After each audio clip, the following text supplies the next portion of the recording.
I want to salute you, homie, for building your own thing and doing your own thing, creating your own platform, your own website. I got one life to live out my dreams, and I'm giving this thing all I got. I interview celebrities. I talk sports. I represent the culture. Right now, you're turning up on Mr. Hold up, Lil John. I got it. You now turned up with MrTeleferro.com, baby. Yeah. What's going on, ladies and gentlemen? Alfred Teleferro. You're now tuned in to Mr. Teleferro TV. What's going on, guys? All right, we got to talk Nicki Minaj. All right, Nicki Minaj is back after a long hiatus of pretty much a few Instagram posts. Not a lot of music. Did a couple remixes. Did a couple verses. Did the Down in the DM with Gotti. Did a record with Jeremiah, with Mustard. A couple verses here and there. But not a lot from Nicki Minaj over the last calendar year. Musically, well, she's doing interviews now. As we all know, first and foremost, I've been very critical of Nicki Minaj and how I believe that Nicki Minaj's relationship with Meek Mill it maybe has been the downfall to not getting music. You know, I've been very critical of that. But I wanted to hear her out. I wanted to see what's been taking her so long. And Nicki Minaj did a couple interviews. She actually did a few, but the ones that I want to specifically zone in on are the ones that she did with The Breakfast Club and Hot 97. All right, I actually thought Hot 97 had a better interview. Breakfast Club was a little bit more laid back. Nicki Minaj talked about the possibilities of her doing a mixtape. She said, if I do a mixtape, you won't know when it's coming out, just like everybody else in the culture nowadays. It'll just happen. Breakfast Club also asked her about Safaree and you know, the twerk off. Pretty much who will win a twerk off between Nicki Minaj and her ex, Safaree.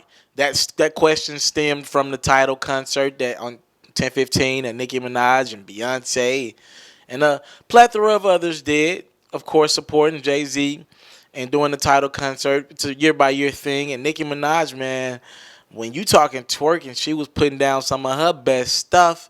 She even posted a video of her twerking in the locker room before the actual concert, and then she went on the twerk in front of a lot of people. All right, Nicki Minaj also announced in the midst of the Breakfast Club interview that she has a song with Fetty Wap coming soon.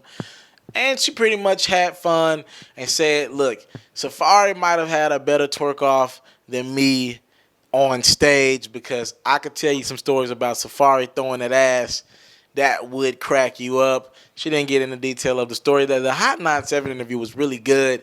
Nicki Minaj talked about woman empowerment a lot and telling you what wave she's on.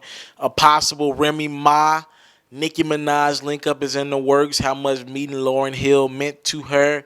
Music. She actually got on the topic of Meek Mill, which is what everybody wanted to know about.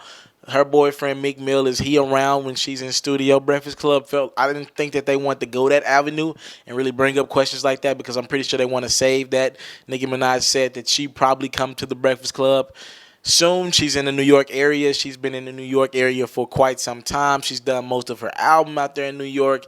I think she said she's been out there for the last month or two. So she says usually she can't record in New York, but this time the energy felt good.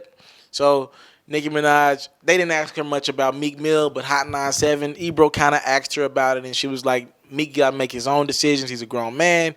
We're in studio with each other sometime, but as far as his bars, a lot of times he goes his route and I go mine.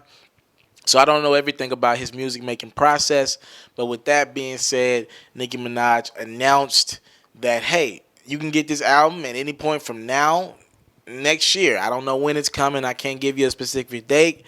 I couldn't tell you if it's coming in November or next summer. Just know it's coming. I've been cooking up. She was like, she needed to take a break. She was like, this. She called this album, quote unquote, a journey for her. And she called it pretty much something that just couldn't be done overnight. She had to put some time into it. She had to really live for the album, live through the album. But she did acknowledge the relationship between her and Meek Mill is still in full effect. Good to know that that black love is still everlasting. But it was good to just see Nicki Minaj doing interviews. Honestly, you got to think Breakfast Club and Hot 97, the two most powerful stations we got in our urban radio right now. Nicki Minaj has had differences with Rosenberg in the past, and Nicki Minaj has had differences with Charlamagne in the past. So it could have very well went the route of Nicki Minaj not doing interviews altogether anymore and just putting the music out there. She's a big enough artist. I think I checked this morning. She has, about 67.8 million followers. She's a superstar of superstars. She could have just not put out music altogether. Put out interviews altogether and just put the music out. But she decided to do interviews, and I thought that was pretty dope. Pretty dope of her. She said that she gonna come visit both of the stations too in the near future. I think that's when you'll get those in-depth questions about the whole Meek Mill Drake saga. Both of those stations don't do the whole don't ask us this, don't ask me this, don't ask. They're gonna ask away those questions that we want to know. So I'm looking forward to that. And I'm also just happy to see Nicki Minaj in a great space. She seemed like she was in a fun space. I watched the title show. If you have not watched that title show, there was more than just Nicki Minaj twerking. She actually put on a good performance. Love seeing Fetty Wap come out during her set. Again, I'm excited for this Fetty Wap record. I'm pretty sure this is gonna be a smash single. Probably for Fetty Wap, I'm guessing. I don't think Nicki Minaj seems to be ready to just let one of those records go. Nicki Minaj brought up how she's going to live through the music, how we don't live through the music anymore.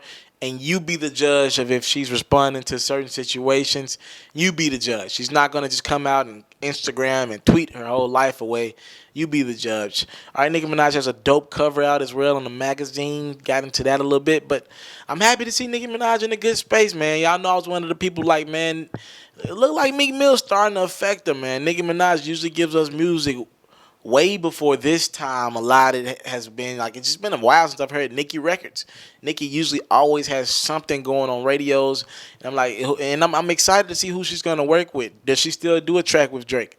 Does Meek Mill get featured on more of her album than like just a song or two? Does he get like 5 songs? He had 2 records on the last album. Does he get 5 or 6 records? Will you still do music with Lil Wayne? What you gonna, any subliminals at the Cash Money situation dealing with Birdman? So it's just a lot I want to hear from her musically, but I'm glad to see that she seems to be in a good space mentally, all right? I go by the Alfred Teleferro. Comment your responses if you watched one of the interviews, both of the interviews. Comment your responses below. What do you think about Nicki Minaj, her space? Did you watch the title concert? Comment responses about that as well. I go by the Alfred Teleferro. You're currently tuning in to Mr. Teleferro TV. Thank you for the love, the time, and support. I'm out. Hey, first and foremost, I want to thank you for watching this video. I hope you enjoyed this video, and I would love if you watch other videos while you're on my YouTube channel. Now, while you're here, people ask me all the time, how can you support Mr. Teleferro? Well, if you want to support me in my future endeavors, the first thing I want you to do is subscribe to my channel. If you subscribe to my channel, you get all my content first. Your subscribe goes a long way. I get to understand my demographics, understand who's supporting me, who got something out this video. So first things first, a subscribe will go a long ways. Next, if you really rock with me, donate $1 to my GoFundMe. I have a GoFundMe link in the description. If you really want to support me, just $1. Showing me $1 and some good wishes will go a long way. If you want to support me and you want to help me with my travels, I got a lot of things coming up, but I got to get them travel fees there. I got to find a way to get there. So that can help me financially if you really want to go there. Also, a word of encouragement. Thank you. Whatever it is, talk to me in my comment box below. Comment on this video, like, subscribe, do whatever you got to do this video. I got to thank you for your time. I don't take it for granted. My name is Mr. Teleferro. Now, if you subscribe, help, donate, do whatever, you can see more videos like this, more new exclusive content. I got a lot on the way. Trust me. Thank you. It's MrTeleferro.com.